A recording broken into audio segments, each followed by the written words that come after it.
So the original title for this talk was The Unsung Benefits of the Erlang Ecosystem, but, and this is true, I had to change it because it didn't fit on the slide, basically.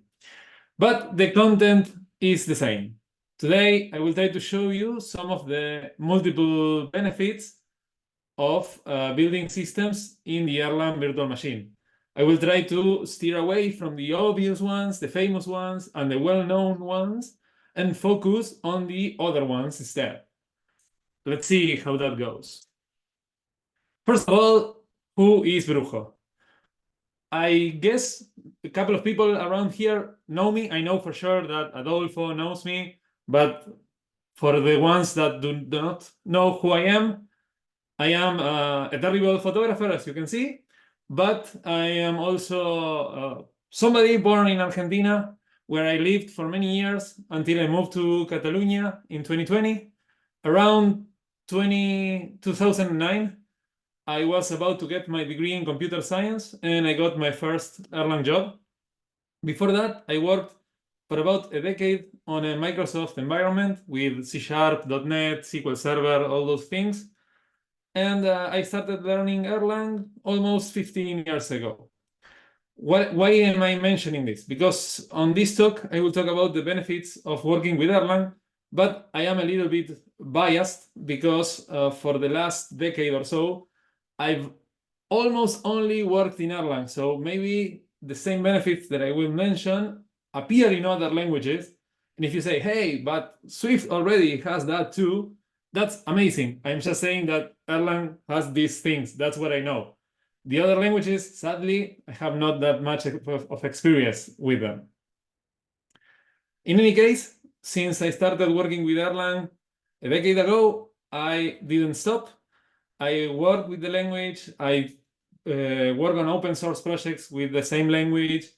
I train people to learn Erlang and Elixir. I am part of the Erlang Ecosystem Foundation in the education working group. So I am heavily involved in this, as you will see. If you want to know much more about me, you can go to about.me/elbrujoelcon, or you can just find El Brujo Elcon in any social network. That's always myself. First things first, before we start. I'm going to talk about the unsung benefits of Erlang, but I have to start at least quickly going over the ones that you should probably know. And if you don't know, I will give you some pointers where you can find more information about them. I guess the crucial thing, the main selling point for the Erlang virtual machine is its power for horizontal scalability. It's based on its out-of-the-box distributed system support. A system that runs in 2 nodes or 3 nodes can seamlessly run in 20 or 30 nodes. That's the promise. I will not go into details on this one, but I will say that I've seen this statement put to test multiple times, and I know it's mostly true. I would say it's the amount of changes that you have to make to go from 2 or 3 nodes to 20 or 30, it's minimal compared to other languages. If you want to know more about it, actually, you can learn much more about this. You should read Francesco's and Steve's book, the one that's on screen right now. It's a great book. In the same book, you can also learn about one of the other famous benefits of Erlang, which is the concurrency support. It's based on independent processes, which made the architecture of every system built in Erlang, and it allows you to build larger and more reliable soft real-time systems. Once again, not going into detail, but instead of pointing you to the previous book, I can point you to another book, which is also amazing. This one is written by Sasha Juric, and it's called Elixir in Action. One other benefit that everybody preaches about Erlang is that if you write systems and they run on the Erlang virtual machine, they basically never die. They are designed to handle failures nicely, and so if you build an Erlang system, you should let it crash. That's the motto. If you have not yet heard that expression, I encourage you to watch the talk that's on the screen. It's a talk by Fred Ebert, and there is also a blog post associated with it. It's called The Zen of Erlang. Even if you have heard Let It Crash and you think you know what that means, do watch the talk, because it's possible, it's very likely that it will surprise you and you will learn one or two things about this philosophy. And the final one that is usually mentioned when everybody talks about the benefits of using the Erlang VM is hot code updates. You can keep your servers running 99.999, well, like 99s or something % of the time without going down. If you need to apply patches, if you need to upgrade, if you need to apply changes, you don't need to stop anything. You can apply them live and your system keeps working. If you never saw that in action, check Sasha's talk. It's one of the best talks I've ever watched, hands down. And he does live coding with hot code updates on stage, something I will never be as brave as him to do. As a matter of fact, I'm pretty sure you can find everything that I will not show you today, everything that I just mentioned, and some of the things that I will show you in that talk. Do watch it. It's great. It's called The Soul of Erlang and Elixir. But as usual, in the same way that there are famous great things about Erlang and the Erlang VM, there are famous bad things that you probably heard about them too. Like the lack of a type system, the fact that Erlang, Elixir, Gleam, they are all functional programming languages with weird syntax, with strange constructs, or that they are slow for heavy mathematical computations. There are no IDEs suitable for working with them easily, and many others. Believe me, for each and every one of them, I have a yes, but answer ready to tell you everything that's good about those problems. But once again, I'm not going to go into detail for those things. Write your questions. I will answer them at the end of the presentation. But now, actually, I'm going to talk about none of the things in this slide. I will tell you about other stuff. The unsung benefits of the Erlang ecosystem. You see, I found a slide where the title could fit, but I prefer to use it here. So I will talk about all these things that are on the screen. Take a second if you want to watch them all, but I will go one by one anyway. Let's start with the first one. TDD is for test-driven development, and at this point, I will assume that most of you have an idea of what test-driven development is and why it is such a good technique for development. So it's a great thing when a language allows you to use that thing easily. And languages like Erlang and Elixir do that. They encourage you to use test-driven development. Let me show you. The idea behind test-driven development is to be able to write tests before writing the actual code that you want to implement. The problem with some languages that Erlang doesn't suffer is that before you write tests, you might need to create an application, define types, set up a framework for the tests, etc. In Erlang, you can literally write your test before anything else. Let me show you. Let's say you need a module to analyze words, and the very first function that you want to define is one to determine if the word is a palindrome. In other words, if it can be read both backwards and forwards. So you need to create the module, words.erl. And now that we have a module with the module directive, you can simply add a test function like this.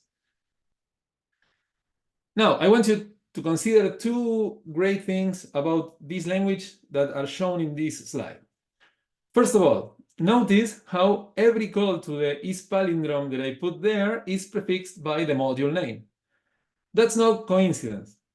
Erlang has dynamic dispatch for fully qualified calls with the module name before the name of the function. And it works even for the same module, of course. That is what enables hot code updates, among other things. So this means that the functions that you want to use in your code do not need to be defined at compile time. This code will be compiled even if its palindrome is not yet defined.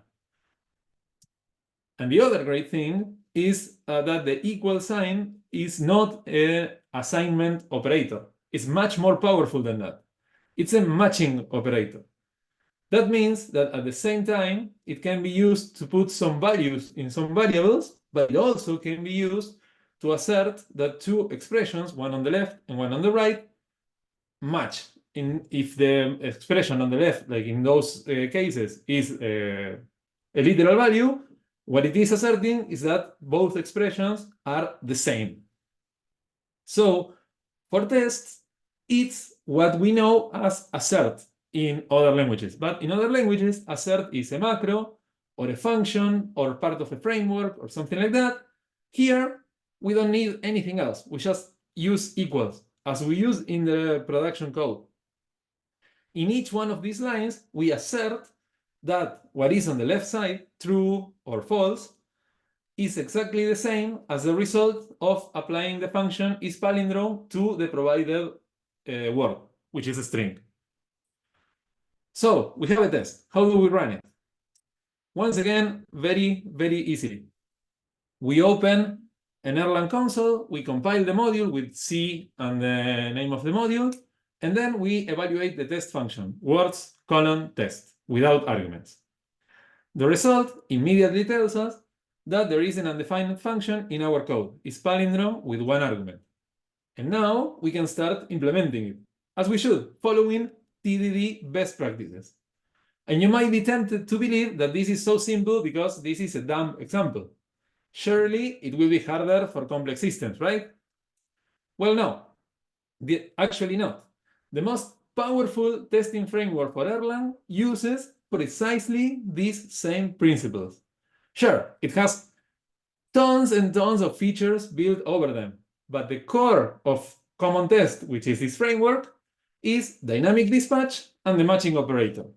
And that's it. You can just use those things and write tests, and they will produce an HTML result, maybe coverage, and many other things.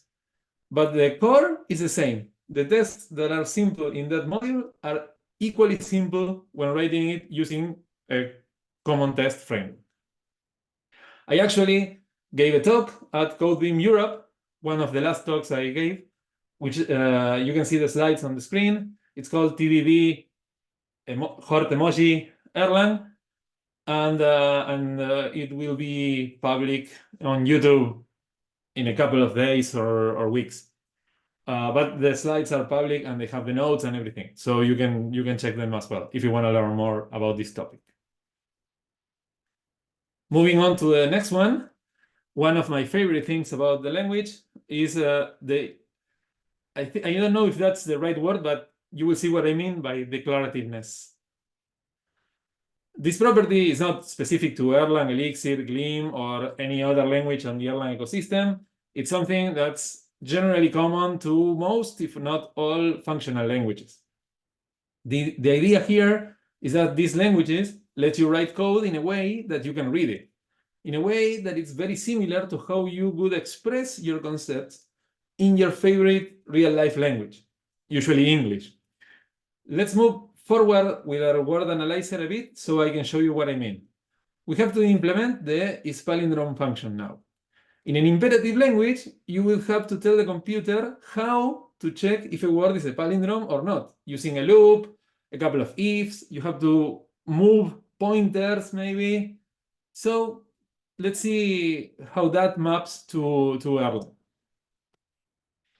There is one line that is a bit tricky. I will explain in a moment, but the rest, it's just basically read the thing. Let's go line by line, keeping in mind that strings in Erlang are lists of characters.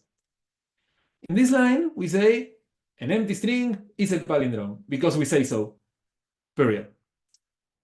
In this one, we say if it has one single character, it is also a palindrome. It can be read from left to right and right to left.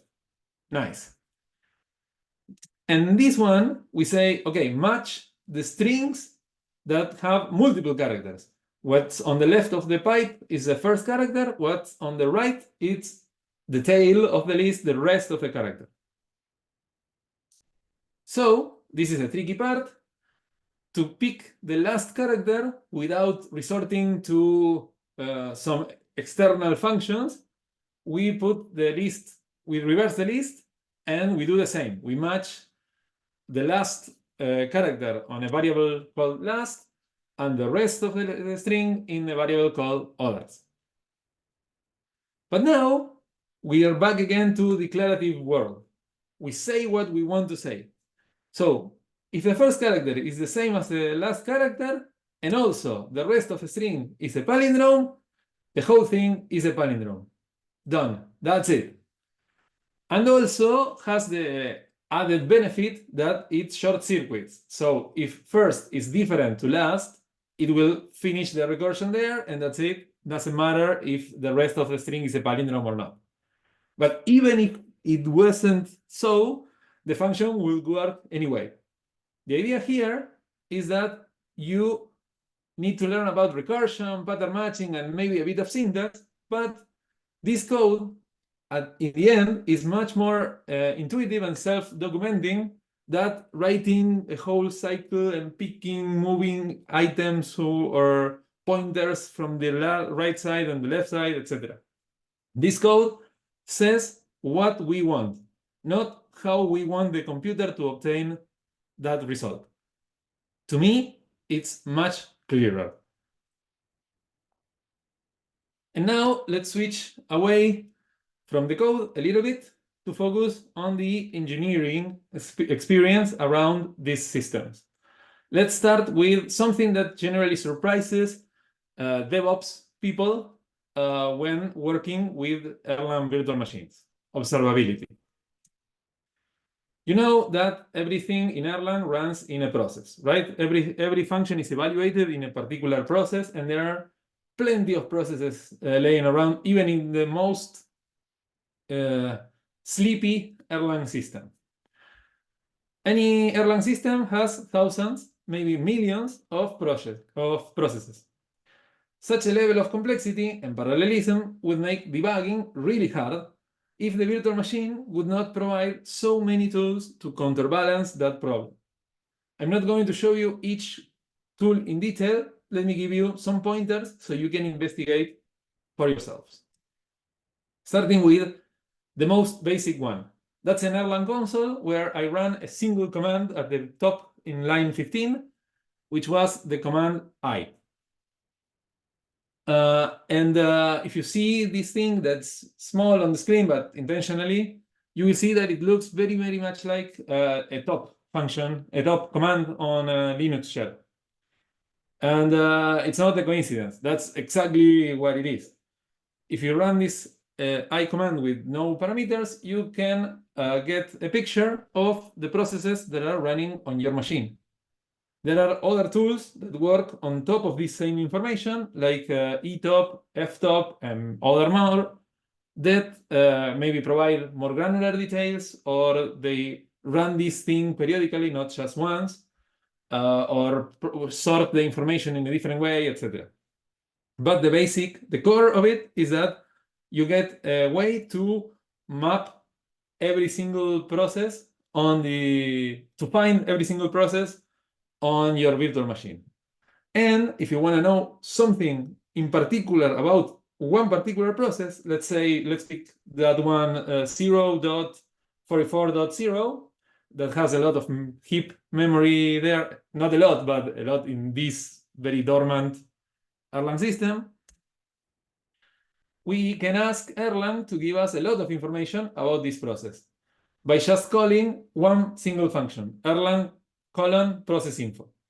We can see that this is the application controller, it's a gen server, it's currently waiting for something to do, it has no messages in its queue, etc., etc., etc. And this is not all the information that Erlang can provide. This is just the safe one. If you really want to ask for it, there is another version of this function that can return unsafe data, like the list of messages in the process queue that can be very large or very hard to retrieve or something like that. Furthermore, since the current function is GenServer loop, we can say, as I said before, that this is a GenServer. GenServer is a kind of process that is described, and it's part of the OTP framework, which is the framework that is most used to build actual systems in Erlang.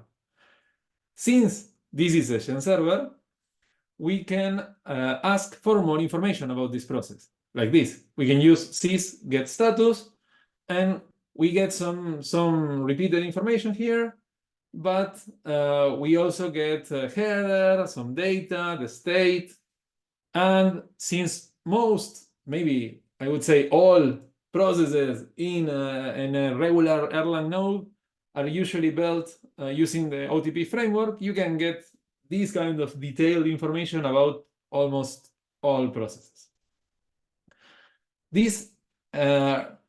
There are multiple other functions in the Erlang module, sys module, proclib, and other modules that are great, but they are very low level.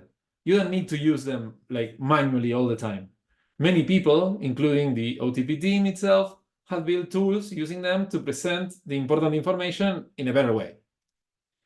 The main one is baked into every Erlang node, and it's a visual tool like a GUI. It's called Observer. It shows you a lot of information. It has you see the tab bar on the top. The first one, system, is the one that shows you the list of processes, and it works like a top, so you can sort, you can find the process that you want, etc. And it doesn't only show you information, it also allows you to interact with it. You can kill processes, you can restart them, you can change their priority, you can inject data into Mnisha tables. Okay, Mnisha tables. Maybe you don't know, but every Erlang system comes with a full-blown distributed object database called Mnisha that you can use without any additional dependencies, and it's really, really powerful. That database is what's the backbone for WhatsApp. So imagine that it can reach really large volumes. And you don't need any extra tool to interact with it. It comes baked in with the Erlang virtual machine. And Observer already allows you to see the tables that you have, to edit its values, to move the records, whatever. But this all looks like a snapshot of your system. If you want to analyze something that's happening in your system live, there are other tools. There are a lot of tools at the low level provided by the OTP framework and Erlang virtual machine, like DBG, trace, etc. Those are very, very low level. And in my opinion, they are not exactly user-friendly. Other folks disagree. But anyway, if you want to learn more about them, just look for DBG, trace, etc. on the Erlang docs, or Google for it. There are people that wrote extensive blog posts about them. But if you want to trace stuff more comfortably, you can check tools like high-level tools like Recon, Redbug, Rexbug, and others. Wombat, which is provided by Erlang Solutions, and there are a couple more. And if you got to this point, it's imperative, I would say, that you read that book, Erlang in Anger, also written by Fred Ebert, and also available for free on its own website. In that book, the amount of information that you can, it will show you the amount of information that you can extract and manipulate on the Erlang VM. And I promise you, at some point, it will blow your mind. Everything is controllable, manageable, queryable, etc. And the greatest thing about all of this is that we are not talking about additional tools, external tools other than Redbug, Rexbug, etc., but they are very thin. You don't need to compile your code in any particular mode. You don't need to package your systems in any way that's different just to get the tracing or the observability here. Nothing like that. You just run an Erlang node, you have all those tools, done. These things run on every single Erlang node. It doesn't matter what system is running in it. If you get to an Erlang node, you can DBG, you can trace, you can use Observer, you can use whatever. And even from a remote node, if you have a virtual machine running somewhere and you connect to it with a remote node, you can do all of this for free. And now let's talk about the developer experience. Developers, we need a different set of tools. And there are some tools that we expect from our languages to make our lives happier. And I gotta say, this topic is usually conveyed as a disadvantage of these languages, particularly Erlang. And not so long ago, I would have agreed with the people that say so, because Erlang lacked a lot of tooling that's commonplace in other languages. I think that's not the case anymore. Yeah, I'm not going to go over the tooling for Elixir and Gleam. These are modern languages. Everything is rainbows and unicorns in those hands. That's marvelous. Now let's talk about the controversial one. A few years ago, and when I say a few, I want to mean it. Like it's like 5 years ago, not 2 decades ago. Like 5 years ago, many of the things that I will show you didn't exist. And the ones that existed were really hard to use, very, very hard to use. That's when I started using Erlang. Like I started 10 years, 15 years ago. And only 5 years ago, we started to get really up to date on this stuff. So all the systems built before it, the people could build it. Like these things are not, you don't actually need this stuff to build great systems, but it's much better to do it with them. So let me tell you the stuff that Erlang developers can and should use today. The first thing is basically the core of it. River 3 is the officially sanctioned project management tool for Erlang.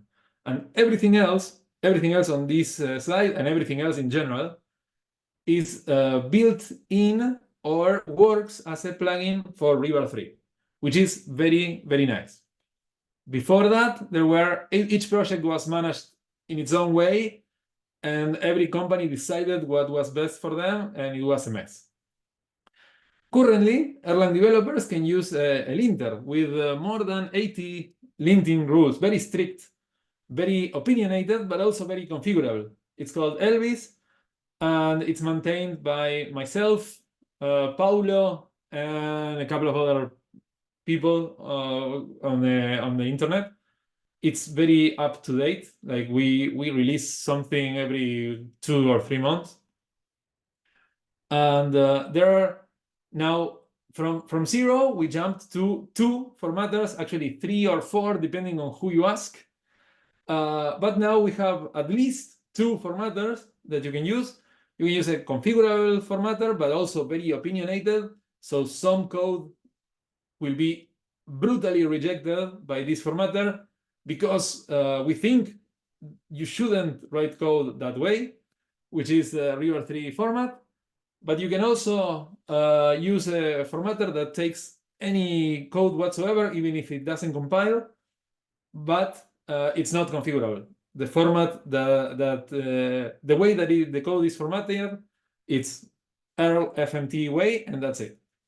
Both are really good and really well maintained, and there is no reason anymore for anybody to have Erlang code that is a mess of tabs and spaces and position, indentation, and whatever. There are formatters available. They work with everything you throw at them. So we have a formatter like a modern language. No more complaints about that. But we also have static code checkers, some of them provided by the OTP team itself, like Xref and Elixir. They used to be, Xref used to be very limited. It's not anymore. And Elixir used to be very incomprehensible, and now it's only a little bit incomprehensible. And it used to be very slow, and now it runs reasonably well. And thanks to River 3, the output is clearer. So again, there is no reason not to use it. And I will repeat, the Elixir itself, it's a mess. But through River 3, it's really usable, and it's very, it provides a lot of value. And then there is Hank. This is a thing that not many other languages have. I think only Java. When I looked, the only language where there was something kind of similar to it was Java. It's an Oxbow code detector, and if that doesn't mean anything to you, what it does, it allows you to confidently remove dead code from your programs. Hank works for Erlang, and Meandro works for Elixir. They do the same thing. You can find more about them on the link. All those links in the slides are clickable, so you can investigate yourself.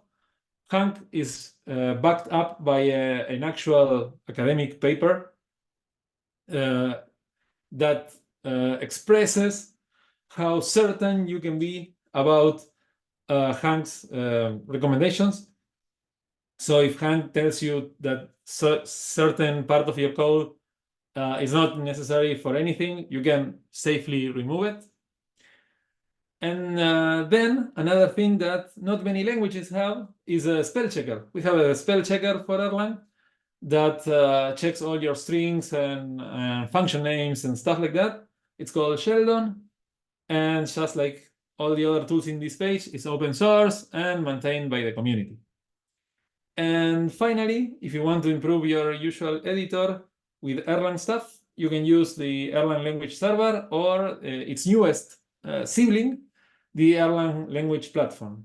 They have plugins for VS Code, Sublime Text, Atom, Emacs, whatever you want. And they are also maintained by the community. This one, the last one in particular, is maintained by WhatsApp, but it's open source, so you can contribute too. As you can see, the old complaint that Erlang was an old language, not like all other modern languages with their fancy tooling and stuff, it's kind of not true anymore. And that is all thanks to the amazing people that contribute to the development of the language and the ecosystem in general. So, recognizing that software development is a social activity, I really want to highlight another very important benefit of working with Erlang: the people that will join you along the way. Honestly, I didn't know what to put on this slide, and I Googled Erlang community, and I found one episode of a podcast that I recorded with Michelle Riva 2 years ago. It's the magic of the internet. I had forgotten entirely about it, but it's there on YouTube, so you can watch it. Anyway, what I wanted to say about this community is that it is a very welcoming one. It's full of humble people that, knowing that the learning path for these languages is steeper than most, we commit ourselves to make it easier for newcomers every day. You can check the Erlang and Elixir forums, you can check Reddit, Stack Overflow, etc. You will find lots of questions, and more importantly, lots of well thought out answers to those questions. You can see how we care about people learning the same languages that we know for years. On that note, particularly from my personal place, as a member of the education working group at the Erlang Ecosystem Foundation, I am constantly looking for opportunities to teach Erlang to anybody who needs it or who is interested in it. That's why I am a mentor on Exercism.io, and I provide mentorship for free on open source projects, and I try to stay up to date and possibly provide answers when I know the answer on Stack Overflow, Reddit, etc. But I am far from the only one doing so. Over here is Adolfo. He has very similar experience to what I'm telling you, both as a mentor and as a member of the education working group. And I mentioned before Fred Ebert. He publishes all his books for free as websites on the internet. He also sells hard copies, of course, but if you want just to learn, you can do it without spending any money. There are many more such examples. We really want people to be part of this ecosystem. We think it's amazing, and we want to share it with as many people as we can. And finally, for the last item, I put a couple of things on a single slide because they didn't deserve the whole explanation like the others, but they need a little bit of spotlight too. So without going into much detail, I gotta say that one of the benefits for Erlang is that the programs that run on the Beam can easily run on the Mac, Linux, maybe not that easily, but also possible on Windows, but they can also run on a Raspberry Pi, Arduino, you name it. They run everywhere you want. The code is practically just the same in all those scenarios. And we very recently got just-in-time compilation, and as Erlang releases come along one after the other, we get just-in-time compilation on many different architectures, so eventually it will be available everywhere. Then another one of my favorite things about Erlang, particularly about Erlang because Elixir doesn't apply that much, is that it is a backend language. So since I am a colorblind person, I am very fond of not having to deal with styles, colors, position, fonts. My browser doesn't show your thing, stuff like that. So my front end is a REST API, maybe just a TCP connection with an ad hoc protocol, and I'm very, very happy about it. And finally, let's say Sasha Juric put it much better than me on a great table on his book. But the idea is that the Erlang VM comes with both multiple hard problems already solved, like garbage collection. A couple of days ago, somebody wanted me to talk about garbage collection in the Erlang VM. And after 15 years working with this language, my answer was like, I don't even know how it works. I never had a problem with that. It just works.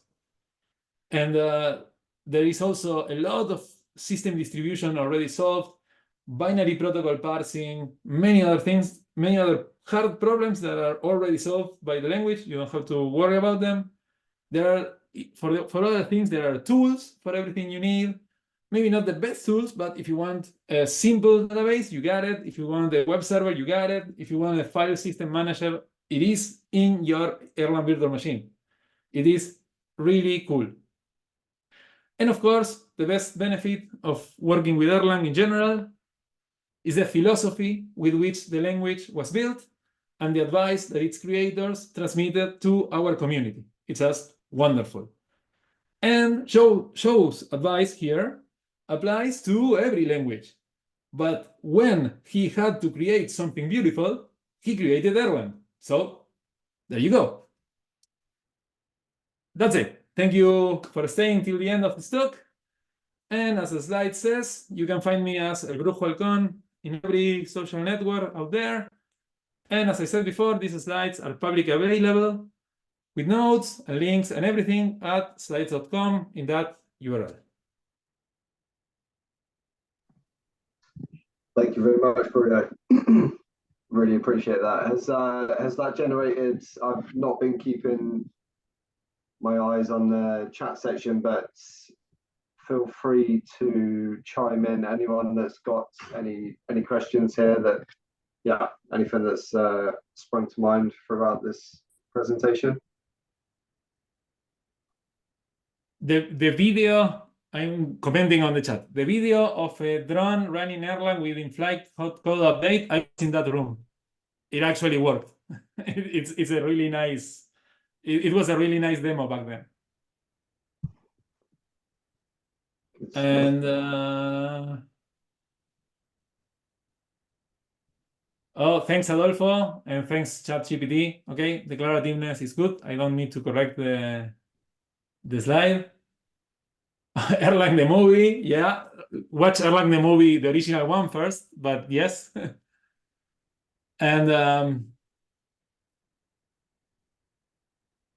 And what Mario posted, I will have to watch it, but I will trust him. Yep.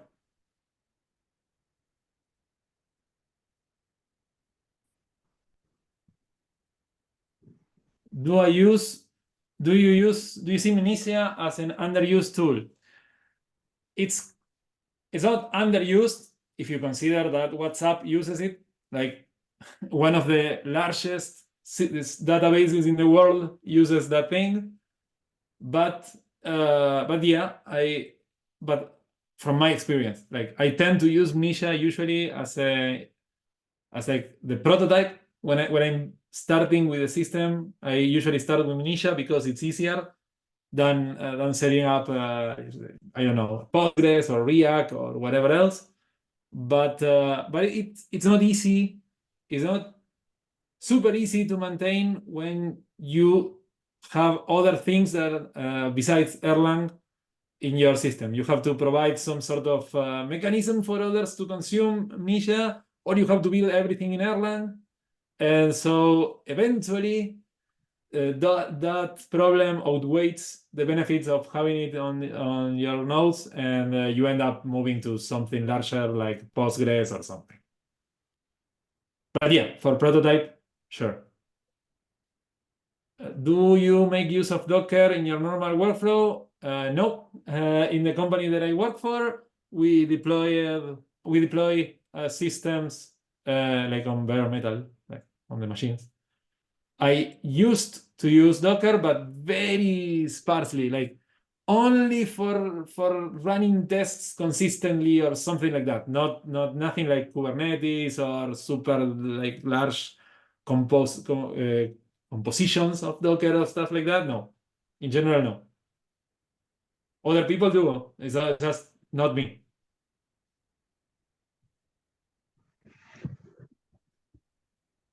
Good stuff. Is there any more coming in? Docker, no, there is a very good talk about how you can work with Docker and Erlang and use the benefits of both. That was, who was it?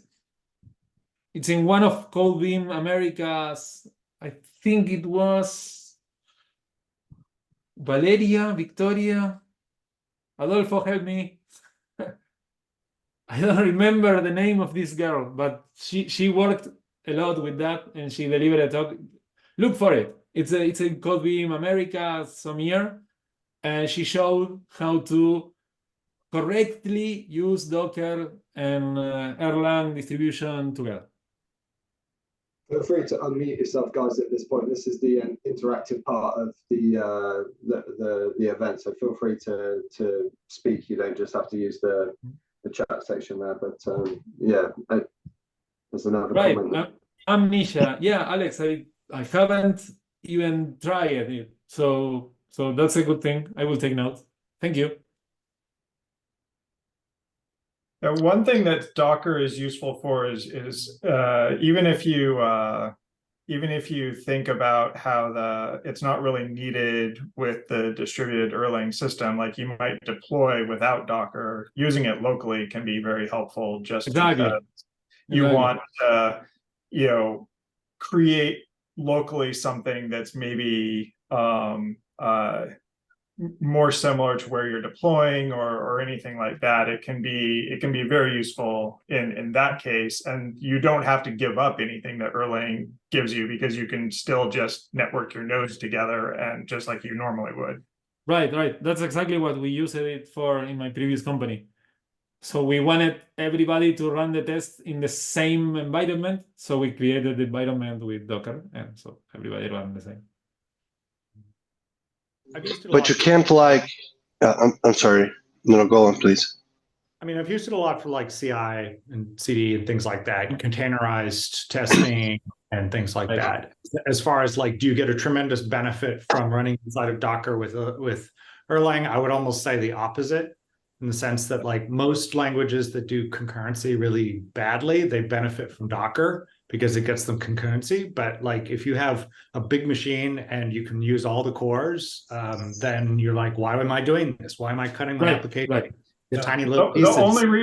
The only reason I would ever deploy into Docker is because, and this has come up where I'm at some place where the beam is just part of the overall solution, right? And so the DevOps team wants everything to be the same, right? So they want to put you inside of Docker containers because you're next to all these other apps, to your point, Jake, that do benefit from Docker because they need something to help wrangle them. But in some ways you have to accept that handicap in the Elixir, in the Erlang or Elixir. This is on the internet, nobody knows you're a dog kind of. If it's in a container and it's a microservice, they don't know that it's Erlang. Yeah.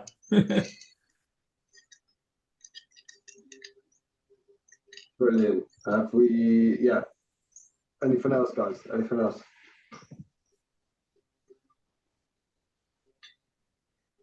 If nothing else, just go to the slides, the URL that I pasted. I think I can paste it in the chat.